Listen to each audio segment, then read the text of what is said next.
দিন যত গড়াচ্ছে ইসরায়েলের সঙ্গে ইরানের সংঘাত ততই বাড়ছে। যুদ্ধের তীব্রতা বাড়ার সঙ্গে সঙ্গে নতুন নতুন কৌশল অবলম্বন করছে ইরানের সেনারা। ইসরায়েলের অত্যাধুনিক আকাশ প্রতিরক্ষা ব্যবস্থাকে চ্যালেঞ্জ জানাতে ইরান ব্যবহার করছে ক্লাস্টার বোমা।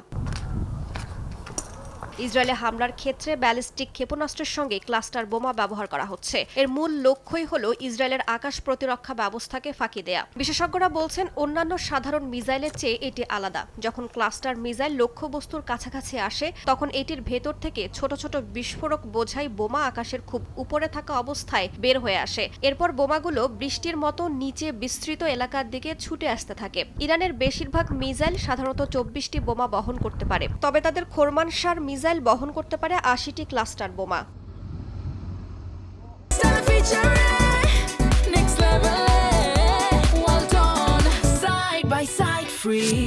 সংবাদ মাধ্যম সিএনএন জানিয়েছে, ইসরায়েলের আকাশ প্রতিরক্ষা ব্যবস্থা বানানো হয়েছে বড় মিসাইলকে আটকানোর জন্য। ফলে ক্লাস্টার বোমার বিরুদ্ধে এগুলো খুব বেশি কাজ করতে পারে না। প্রতিরক্ষা মিসাইল ক্লাস্টার মিসাইলে আঘাত হানলেও এটি থেকে ছোট বোমাগুলো বেরিয়ে আসে।